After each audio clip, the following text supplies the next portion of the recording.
FIs भारतात कधी परतणार यावर खूपच चर्चा व्हायला लागली आहे। FIsनी फक्त गेल्या वर्षीच सेलिंग केलं असं नाही आहे, तर 2021 पासून 2025 गेली 5 वर्ष सलग हे सेलिंग भारतामध्ये करत आहेत आणि गेल्या 5 वर्षाचा ह्यांचा सेलिंगचा जर टोटल नंबर काढला तर FIsनी जवळपास भारतीय शेअर बाजारातून 10 लाख कोटींची सेलिंग केलेली आहे।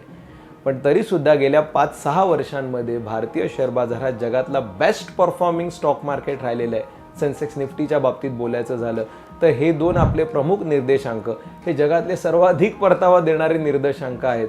आणि हे का, ह्याचं कारण म्हणजे भारताच्या शेअर बाजारामध्ये असलेली एक दुसरी डिमांड म्हणजे दुसरी मागणी, आणि ती म्हणजे मोठ्या प्रमाणात झालेली म्युच्युअल फंडांची बाईंग। याच 5 वर्षांमध्ये 2021 पासून 2025 पर्यंत जर आपण बघितलं तर DISनी विशेषतः भारतीय म्युच्युअल फंड्सनी इक्विटी मार्केटमध्ये जी गुंतवणूक केलेली आहे ती जवळपास 19.5 लाख कोटी, म्हणजेच प्रिसाईज सांगायचं झालं तर 18,67,000 कोटी, म्हणजेच FIsच्या सेलिंगचा हा आकडा जवळपास 86% जास्त आहे।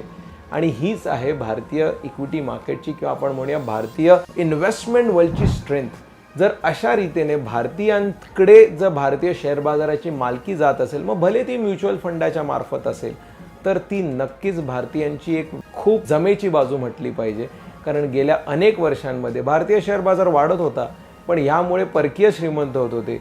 आता जर भारतीय शेअर बाजार वाढेल त्यावेळी भारतीय खऱ्या अर्थाने श्रीमंत होतील।